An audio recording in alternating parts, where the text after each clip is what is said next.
오늘 우리에게 주시는 하나님 말씀 누가복음 7장 36절부터 50절까지 말씀입니다. 누가복음 7장 36절에서 50절까지 말씀. 신약 101쪽입니다. 102쪽. 누가복음 7장 36절에서 50절까지 말씀을 한 절씩 교독하시도록 합니다. 한 바리새인이 예수께 자기와 함께 잡수시기를 청하니 이에 바리새인의 집에 들어가 앉으셨을 때에 그 동네에 죄를 지은 한 여자가 있어 예수께서 바리새인 집에 앉아 계심을 알고 향유 담은 옥합을 가지고 와서 예수의 뒤로 그 발 곁에 서서 울며 눈물로 그의 발을 적시고 자기의 머리털로 닦고 그의 발에 입 맞추고 향유를 부으니 예수를 청한 바리새인이 그것을 보고 마음에 이르되 이 사람이 만일 선지자라면 자기를 만지는 이 여자가 누구며 어떠한 자고 주인인 줄을 알았으리라 하거늘 예수께서 대답하여 이르시되 시몬아 내가 네게 이를 말이 있다 하시니 그가 이르되 선생님 말씀하소서. 이르시되 빚주는 사람에게 빚진 자 둘이 있어 하나는 500데나리온을 빚졌고 하나는 50데나리온을 빚졌는데 갚을 것이 없으므로 둘 다 탕감하여 주었으나 둘 중에 누가 그를 더 사랑하겠느냐. 시몬이 대답하여 이르되 내 생각에는 많이 탕감을 받은 자니이다. 이르시되 내 판단이 옳다 하시고 그 여자를 돌아보시며 시몬에게 이르시되 이 여자를 보느냐. 내가 네 집에 들어올 때는 너는 내게 발 씻은 물도 주지 아니하였으되 이 여자는 눈물로 내 발을 적시고 그녀의 머리털로 닦았으며 너는 내게 입 맞추지 아니하였으되 그녀는 내가 들어올 때부터 내 발에 입 맞추기를 그치지 아니하였으며 너는 내 머리에 감람유도 묻지 아니하였으되 그녀는 향유를 내 발에 부었느니라. 이러므로 내가 네게 말하느니 그녀의 많은 죄들이 사하졌도다. 이는 그녀의 사랑함이 많음이라. 사함을 받은 일이 적은 자는 적게 사랑하느니라. 이에 여자에게 이르시되 내 죄들 사함을 받았느니라 하시니 함께 앉은 자들이 속으로 말을 하되 이는 누가 누구에게 죄를 사하는가 하더라. 예수께서 여자에게 이르시되 내 믿음이 너를 구원하였으니 평안히 가라 하시니라. 아멘. 기도하겠습니다. 거룩하신 하나님, 주님의 말씀을 다시 한번 하나님 깨닫습니다. 하나님의 말씀에 따라 어떤 것이 진리고 또 주의 말씀인지를 더 알아갈 수 있도록 눈을 열어주시고 듣는 귀를 허락하여 주시옵소서. 온 세상이 주님의 마음과 어그러지게 될 때 하나님 말씀을 들어도 깨닫지를 못하고 성령께서도 그의 마음에 좌정하지 못하시니 말씀을 듣고도 깨닫지 못할 수 있습니다. 하나님 말씀을 들을 때 그대로 들려지도록 날마다 우리의 영혼을 예수 그리스도의 피로 정결케 하여 주님의 말씀이 들려지는 성령이 우리 마음 가운데 역사하는 저희들이 되게 해 주옵소서. 이 시간도 주의 말씀을 듣고자 합니다. 하나님 저희들에게 말씀하여 주옵소서. 우리 주 예수 그리스도의 이름으로 기도하옵나이다. 아멘. 할렐루야. 하나님께서 오늘도 좋은 날을 주셔서 감사를 드립니다. 성경을 어느 정도 안다라고 생각을 했는데 또다시 성경을 보니까 보지 못한 것이 많이 보여요. 그래서 참 인간이 얼마나 죄인인가, 얼마나 자기 생각대로 판단하고 자기의 잣대로 모든 것을 판단하려 하는가. 우리 모두는 예수님 앞에 겸손하게 되기를 축원합니다. 전능자 앞에 베드로가 엎드려 주여 나를 떠나소서 나는 죄인이로소이다 이렇게 고백한 것처럼 우리는 하나님 앞에 겸손함, 주와 선생이 되어 발을 씻으시며 낮아지신 우리 주 예수 그리스도의 삶을 본받아야지 않겠나. 다시 한번 생각하게 됩니다. 어느 정도 이 정도면 깨달았겠지라고 생각이 되지만 또다시 성경을 보면 성경 속에 주님이 말씀하시고자 하는 간절한 호소들이 들립니다. 그래서 정말 죽을 때까지 목회해도 이 제대로 주님 말씀을 다 표현할 수 있겠는가? 사복음서 그렇게 많은 이야기가 기록된 게 아닌데 그 이야기들을 다 과연 얘기해낼 수 있을까? 그런 생각을 합니다. 어쨌든 오늘 본문 말씀을 통하여 죄사함과 섬김의 관계, 요한복음 13장 세족식의 장면을 통하여 우리 주님께서 들려주시고자 하는 그 의미가 무엇인가? 그것을 찾고 있다가 또 하나님께서 이 본문을 또 생각해 하셔서 본문을 들여다보니까 헬라어를 이렇게 그냥 모를 때 이 본문을 보는 것과 헬라어를 알고 본문을 보는 것은 여간 차이가 많아요. 여간 차이가 많아요. 헬라어를 보게 되면 그 느낌이 현장에 있는 듯한 느낌이 와요. 현장에 있는 듯한 느낌. 그리고 이 여자의 상황이 어떤 상황이 있는지가 확 다가옵니다. 이런 여자였구나. 또 예수 그리스도께서 이 여자에게 과연 어떤 말씀을 하시는 것인가? 이런 게 나타나게 됩니다. 자, 이 여자 죄인인 한 여자라고 그랬잖아요. 37절에 보니까 그 동네가 어딘지는 얘기하지 않고 있어요. 근데 어떤 바리새인의 집에 들어갔어요. 어떤 바리새인인데 이름은 시몬이라고 나와요. 왜냐하면 40절에 시몬아 이렇게 말한 거 보니까 한 바리새인의 집은 시몬의 집이었어요. 예루살렘에 있는 어떤 집이었는지 베단이에 있었는지 갈릴리에 있었는지는 잘 나오지는 않아요. 그런데 이 사건, 어떤 향유 옥합을 깨뜨려 가지고 예수님의 발을 씻은 사건은 예수님이 돌아가시기 직전에도 있습니다. 그러니까 예수님께서 돌아가시기 위하여 이제 예루살렘에서 마지막 사명 감당하기 위해서 베다니를 지나 예루살렘으로 가고 있었을 때 베다니 거기에 문둥이 시몬의 집에 들어간 적이 있어요. 이름이 똑같아요. 그 시몬은 마르다의 남편이었을 것이다. 또는 마르다나 나사로의 아버지였을 것이다 라고 추정되는 인물이고, 그 집에서 마르다의 여동생 마리아가 옥합을 깨뜨려 예수님의 또 향유를 부어서 예수님의 장례를 여기는 장례를 준비하는 게 아니에요. 공생의 시작쯤의 이야기예요.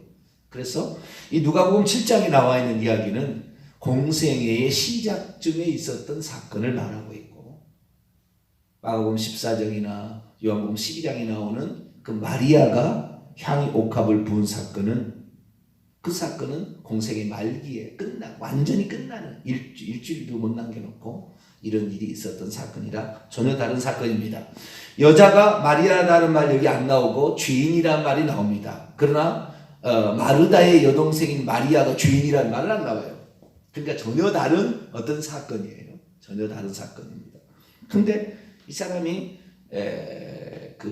이 여자 한 시몬이 있었는데, 이 시몬의 집에 있을 때 어떤 죄를 지은 여자라고 되어 있는데 죄인입니다. 원문에 보면 죄를 지은 여자는 이랬지만, 죄를 지은 여자라고 하니까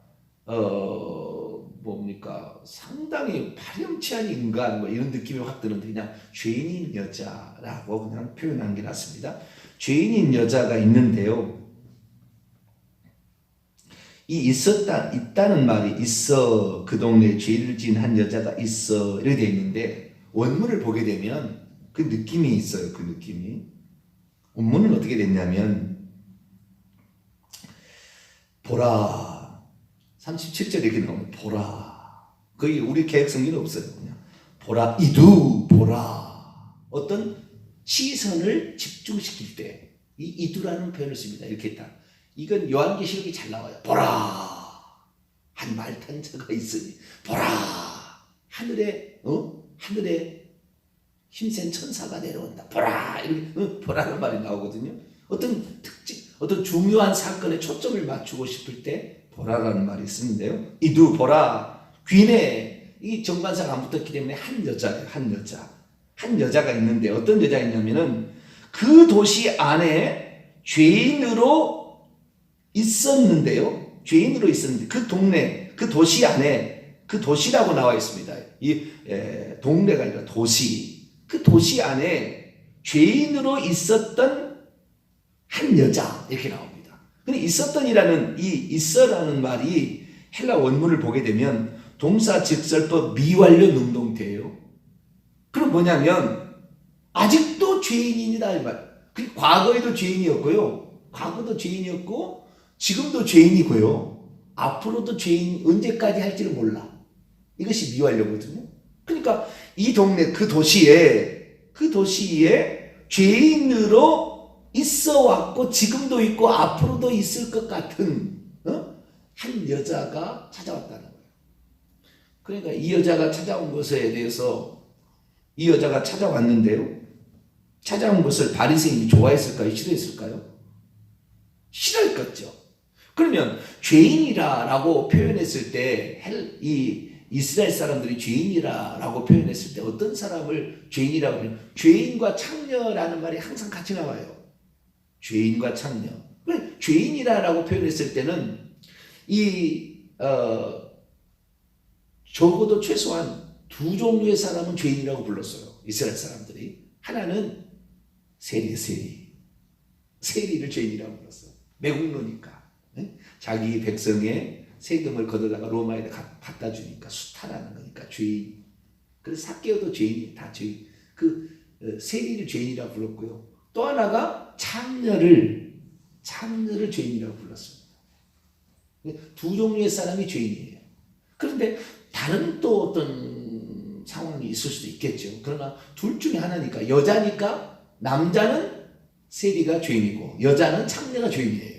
그것이 보편화되어 있는 것입니다. 보편화되어 있는 건데 그래서 이 여자는 창녀일 거라고 추정이 됩니다. 근데 그렇다고 말하기는 어렵겠지만 추정이 됩니다. 그런데 이 여자가 예수님께서 한 바리새인 집에 앉아 계심을 알았어요. 딱 알고는 향유 담은 옥합을 가지고 왔어요. 그래가지고 예수님의 원문입니다. 예수님의 발 옆에 뒤로 와서 그의 발 곁에 서서 울었는데 동사 분사 현재예요. 계속해서 울고 있어요. 이 여자가 들어오더니 계속해서 울고 있어요. 그래가지고 눈물을 흘리는데 여러분 이때 예수님께서 바리새인에 앉아 계셨다 하는데 그 유대인들은 식사를 할 때 비스듬히 눕듯이 이렇게 있어요. 비스듬히. 근데 예수님이 앞으로도 못 오고 예수님이 뒤쪽으로 가가지고 이렇게 옆으로 가가지고 이렇게 지금 무릎을 꿇고 눈물을 흘리고 있는 장면입니다. 지금. 근데 예수님께서 가만히 보라고 있는 거예요. 보통 바리새에 있다면은 더러운 여자야 저리 가라. 막 이렇게 했을 거예요. 근데 주님께서는 그 여자가 그렇게 하는 것을 지켜보고 계십니다. 그랬더니 그 여자가 눈물을 흘리며 예수님의 눈물을 펑펑 쏟는 거예요. 예수님의 발에다가. 그리고 자기의 머리털로 펑펑 얼마나 눈물이 쏟아졌던지 이 발을 이게 머리털을 이렇게 닦아준 거예요. 그리고 거기다가 향유를 부어요. 네, 발에 그냥 그 향유를 부으면은 아까우니까 눈물로 발을 씻어내더니 그다음에 막 머리털로 이렇게 이제 앉아서 하는 거예요. 지금 앉아서 이렇게 무릎을 꿇는 그런 장면일 거예요. 무릎을 꿇고 이렇게 하고 있는 여자가 그렇게 하는데 향유를 부었어요. 그랬더니 예수님을 초청한 바리새인이 그때 예수님을 초청했는데 바리새인들이 여러 있었습니다. 그 뒤에 나와요. 다른 사람들이 네 죄 사함을 받으니까 이가 누구의 죄 사함을 받냐고 예수님을 힐난하는 장면이 나와요. 여러 바리새인들도 같이 있었어요. 그런데 이 초청한 바리새인이 그것을 보고 마음에 분노하여 말합니다. 이 사람이 진짜 선지자라면 자기를 만지고 있는 이 여자가 얼마나 부정한지, 죄인인지를 알 것인데 라고 얘기를 뭡니까? 마음에 말한 거예요. 실제 말한 건 아니고 마음에 이런 생각을 하고 있었습니다. 그러자 주님께서 그의 마음을 아시고, 예수님 전능자세요. 그의 마음을 아시고, 시몬아, 내가 내게 이를 말이 있다. 선생님 말씀하소서.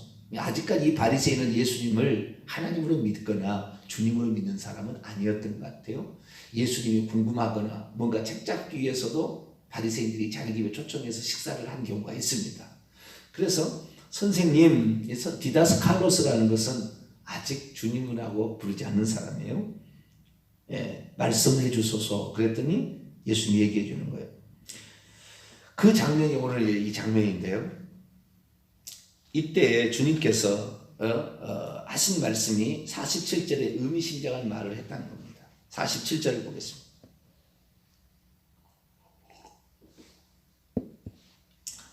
그 이후로, 이러므로 그 이후로, 본문에 그 이후로 내가 내게 말한다. 그녀의 많은 죄들이 이미 사하여진 채 있다. 왜냐하면 그녀의 사랑함이 많기 때문이다. 사함을 받은 일이 적은 자는 적게 사랑한다. 이렇게 말하고 있습니다. 자, 저는 어제 그제를 통하여 예수님의 세족식과 그리고 섬김의 도에 관한 얘기를 드렸습니다.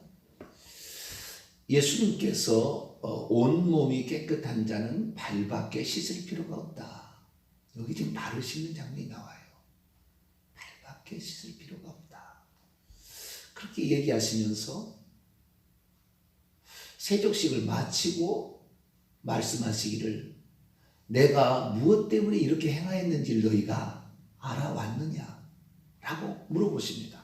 그리고는 내가 주와 선생이 되어 너희 발을 씻겼으니 너희도 서로 발을 씻기는 것이 마땅하다, 빚이다, 의무다 라고 얘기를 하셨죠. 그래서 이 자범죄를, 발을 씻는 행위, 자범죄를 용서받는 행위와 남을 섬기는 행위가 연관되어 있다는 것을 알 수가 있어요.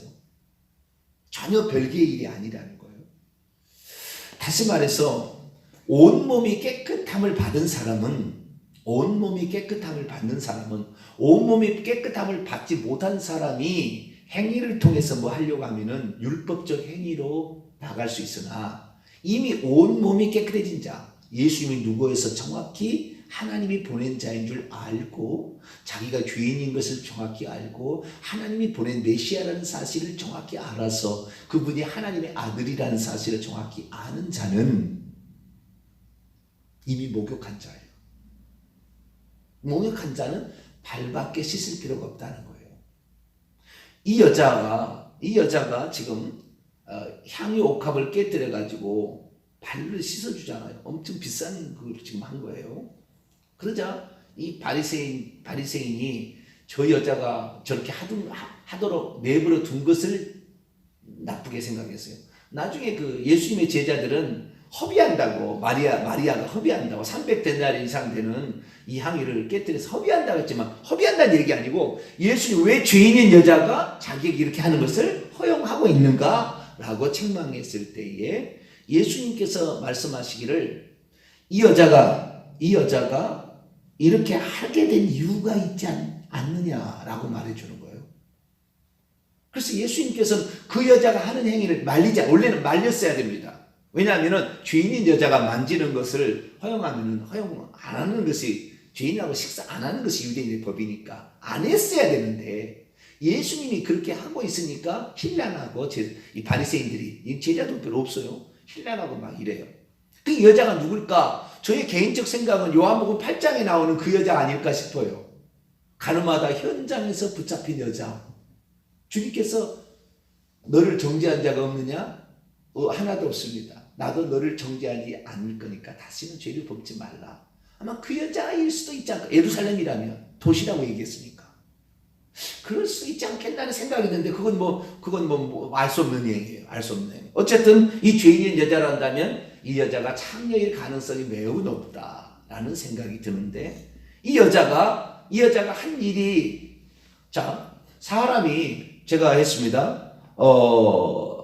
온몸이 깨끗함을 받는 자는 자범죄를 용서받는 것과 아울러서 행위로도 어떤 것을 나타낸다라는 거죠.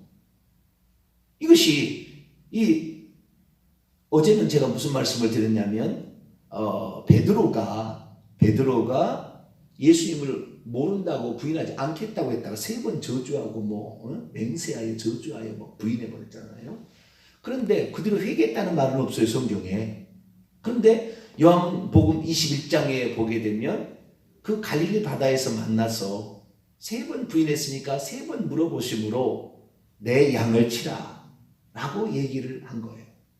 그러니까 이 베드로가 일평생에 그 양을 치기 위해서 양을 치고 양을 돌보는 주님의 양이죠. 그 목회 사역을 감당하는 데 있어서 그것은 주님이 내가 씻을 수 없는 죄를 지은 거예요. 3번을 저주하고 부인하고 했으니까. 부인한다면 주님도 부인한다고 그랬잖아요. 근데 목숨이 위험스러워서 부인했잖아요. 그러니까 이 베드로가 그 지은 죄는 참으로 씻을 수 없는 죄를 지은 거예요.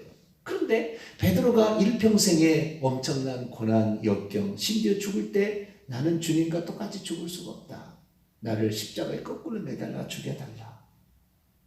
그렇게 얘기함으로 그 고난을 기꺼이 걸어갔던 모든 이유가 자신은 씻을 수 없는 죄를 우리 주님께서 용서해 주셨다는 것을 알았기 때문에 일평생에 그는 자신의 죄를 용서해 주신 그분의 은혜에 감사하며 그 죄를 용서받는다는 마음으로 감사하지만 용서받는다는 마음으로 일평생에 헌신하며 살아가지 않았을까라는 생각을 해보게 된 거예요. 그러면 이 본문도 그렇게 보여지는 것입니다. 그런데 천주교서는 이 본문을 악용했습니다. 천주교가 로마 가톨릭이 공로사상 사람이 죄를 사함받기 위해서는 공로가 더 필요하다. 잉여 공로가 필요하고 선행과 기부가 필요하다. 금식이 필요하고 이게 필요하다라고 얘기하기 위해서 만들어내는 본문으로 사용하는 공로사상의 본문의 구절이 이 여자가 죄사함을 받은 요 장면을 가지고 만들어내는 교리입니다. 천주교가 공로사상을 만든 교리의 근본 그 본문이 이 본문이에요. 천주교에서는 그래서 어떻게 하냐면 자기의 선한 행위로 교회를 위하여서 주님을 위하여서 뭔가를 하게 되면 주님을 위하여 교회를 위하여 뭔가를 하게 되면 자신의 지은 죄가 용서받을 수 있다라는 것으로 이 본문을 사용하는 것입니다. 다시 말해서 마음으로 입술로 고백하는 거 이게 이제 자기들로 말하는 고해성사하고 세례인데 이런 회개 자백함으로 부족한 것은 공로를 쌓아서 그렇게 해서 죄 용서를 받아야 천국에 들어간다라고 사용하는 본문으로 이 본문을 사용하고 있어요. 그러면 지금 제가 얘기하는 것과 천주교가 얘기하는 것이 비슷한 것 같아요. 비슷한 것 같아. 그렇게 가지고 만약에 저는 이제 이 행위를 강조하는 것이 중세 로마의 잘못된 거였기 때문에 행위가 구원하고 연관되어 있다고 얘기했기 때문에 저는 그게 아니다라고 늘 얘기하다 보니까 우리 성도들에게 어떤 일을 하라고 말하기가 잘 말을 못했어요. 그러다가 이번에 이 섬김은 죄사함을 받은 자의 당연히 해야 될 일이다라고 주님이 얘기하신 거잖아요. 요한복음 13장에 세족식 때 의무라고 얘기한 거잖아요. 그래서 이제는 얘기해야 되겠다. 제가 마음을 품었어요. 그리고 성경을 보니까 베드로도 씻을 수 없는 죄를 지었으나 용서를 받은 거예요. 자주 회개한 거예요.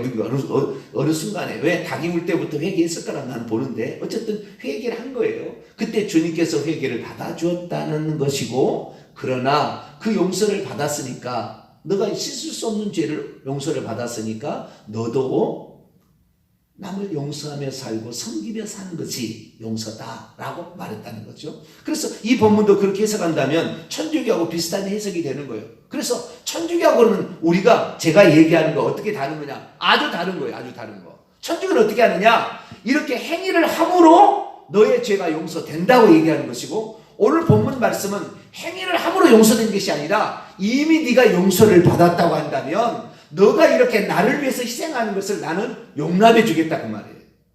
전혀 다른 거예요.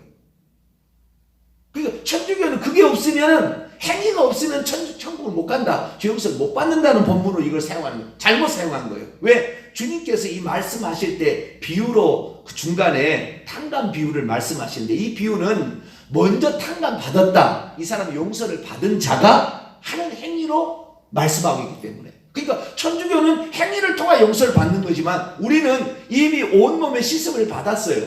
그래서 그 용서받은 은혜가 너무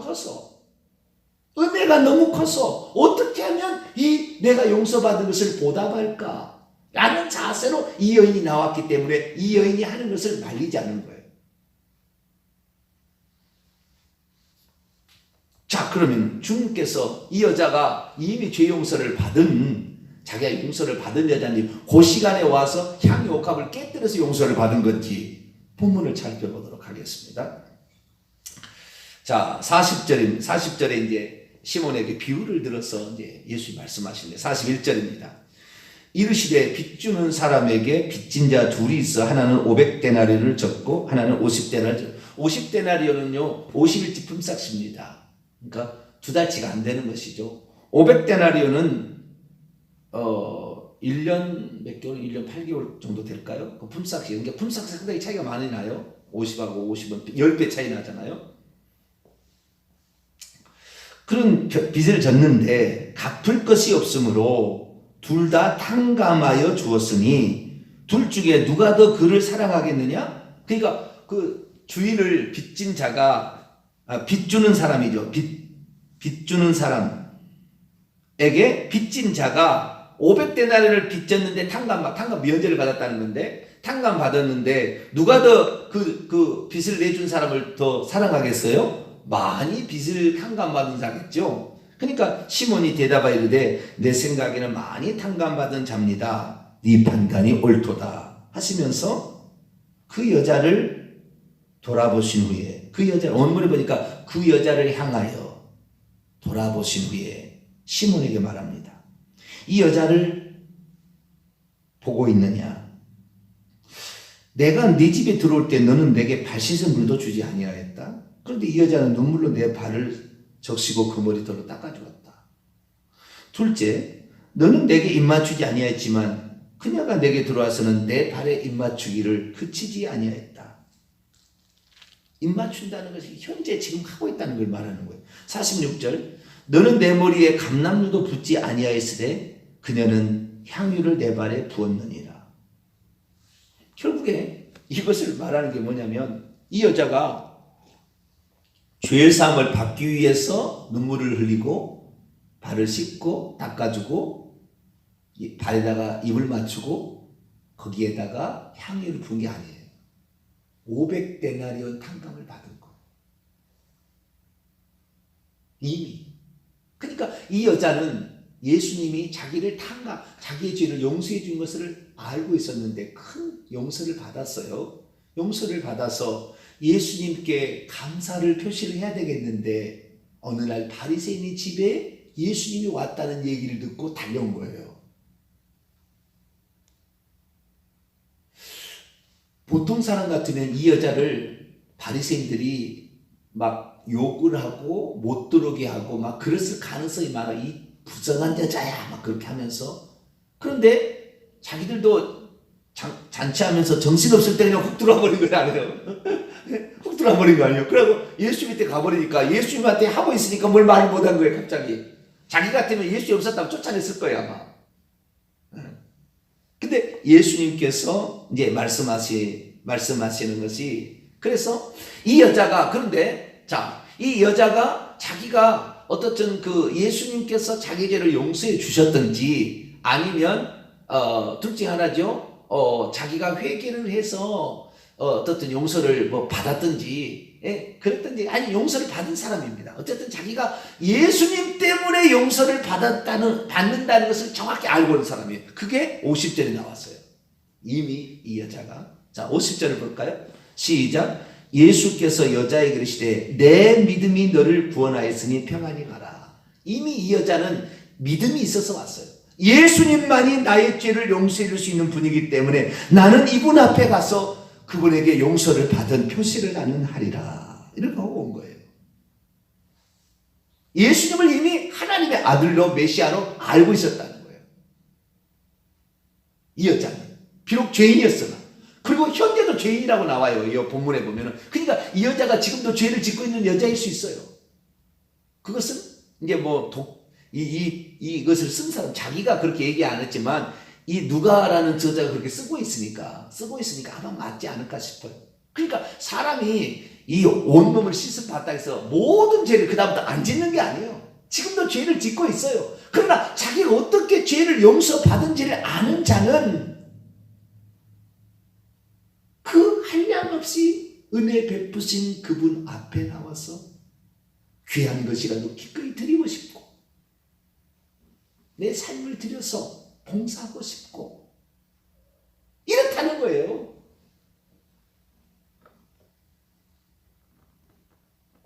그러나 죄 용서를 받지 못했던 이 바리새인은 남을 힐난하고 죄나 책 잡으려고 그러고 계속 그러고 있잖아요. 그러나 용서받은 자는 부끄러움도 무릅쓰고 부끄러움도 없이 너무 받은 은혜 너무 감사하니까 어떻게 하면 그 사랑을 내가 갚아보면 이 죄 용서를 받은 사랑을 갚아보며 살아갈까? 이렇게 살아간다는 거죠. 그래서 이제부터는 이 여인처럼 우리도 하자. 저도 그렇게 얘기하려고 오늘 주일 설교를 이걸로 하려고 지금 생각 중인데 모르겠어요. 어떻게 될지. 우리도 이 여자처럼 해보자. 가만히 있지 말고. 근데 이게 중세 로마 카톨릭처럼 될까봐 걱정스러워요. 왜냐하면은 그거 해갖고 죄사함 받으려고 하는 그 방법으로 갈까봐. 그 방법은 아니 옳지 않은 방법이에요. 주님께 진정 온몸이 씻음 받았다는 주님의 죄가 용서했다는 걸 확실히 아는 자라면 기꺼이 이렇게. 그래서 요한복음에는 이것이 의무다. 섬기는 것이 서로 발을 씻겨주는 것이 의무다. 이 여자가 발을 씻겨주고 있잖아요. 지금. 해도 되고 안 해도 될 일이 아니라 의무다라고 표현하는 거 보니까 주님께서는 이 여자가 하는 이런 것은 인간이 죄 용서를 받았다면 당연히 하는 것이다라고 지금 얘기하고 있는 것 같아요. 그래서 우리가 그동안에 주님 앞에 섬기거나 봉사하거나 이런 일을 하지 않은 사람은 인색한 사람일 수밖에 없겠고, 인색한 사람이라고 꾸중 들을 수도 있겠구나, 그런 생각이 들어요. 그래서 우리가 뭐 이 여인처럼 모든 옥합을 다 깨뜨려서 그렇게 할 수는 없어도 조금이라도 우리가 주님 앞에 헌신한다면, 이번에 제가 이제 일하고 마칠게요. 엊그제 이제 제 3차 회개와 천국복음 세미나를 이렇게 했는데, 우리 성도들이요, 이 세미나에 들어가요. 상당히 수십만이 들어가요. 그런데 그걸 다 가져왔어요. 저한테. 뭐 그거 알아주지도 않는 일이지만, 목사님 이거라도 간식비라도 하십시오. 목사님 이거 오신 분 식사 대접하는데 좀 이렇게 하십시오. 이렇게 해가지고 가져왔어요. 거의 채워졌어요. 그래서 우리 성도들이 내가 그렇게 크게 말은 하지 않지만 내가 하라고 시킨 적은 없었어요. 진짜. 이거 이렇게 찬조합시다. 막 이렇게 얘기하지는 않았어요. 이 책을 내는 데 있어서 내가 헌금합시다 얘기했어. 이건 내가 헌금 안 하고 한 유일한 것일지도 몰라요. 그런데 이번에는 그런 일을 안 했는데, 지난 주일날 제가 이 세족식 이야기를 해드렸거든요. 우리 성도들한테. 성령께서 그 감동을 주셔가지고 했는데, 지금 와서 보니까 이 깊은 뜻이 더 있는 거예요, 지금. 그래서 성도들이 뉘앙스를 알아들었나 봐요. 나도 잘 몰랐는데 말씀을 듣고 보니까 이렇게 해야 되겠구나, 이렇게 한 거예요. 그래서 나는 우리 성도들이 없으니까 잘했다, 정말 잘했다, 이것이 주님 사랑하는 거다, 이것이 주님 사랑. 내가 탕감받은 은혜를 안다면 잘했다. 나는 칭찬하고 싶다. 천국에서 우리 주님이 상금 많이 주시라고 나는 말하고 싶어. 왜? 이 여자처럼 그 은혜를 보답하는 삶을 살고 있습니까? 우리는 그런 삶을 살아야 되지 않을까 생각을 해봅니다. 그래서 우리가 죄사함을 받은 그 은혜를 안다면 이 여인처럼 우리도 해보자. 그것이 오늘 본 말씀의 주제입니다. 기도하겠습니다. 거룩하신 하나님, 우리가 예수 그리스도의 그 은혜를 안다면 우리를 위해서 전능자가 오셔서 자기를 비워 사람이 되어 종의 형체로 죽으시고 그 낮추심을 안다면 우리는 주님께 보답하는 삶을, 감사의 눈물을 흘렸던 이 여인처럼 우리들도 그래야 되지 않을까 생각해 봅니다. 주님을 위해서 뭔가를 드리고 섬기는 것은 정말 탕감받은 자의 당연한 도리가 있다라는 것을 다시 한번 깨닫습니다.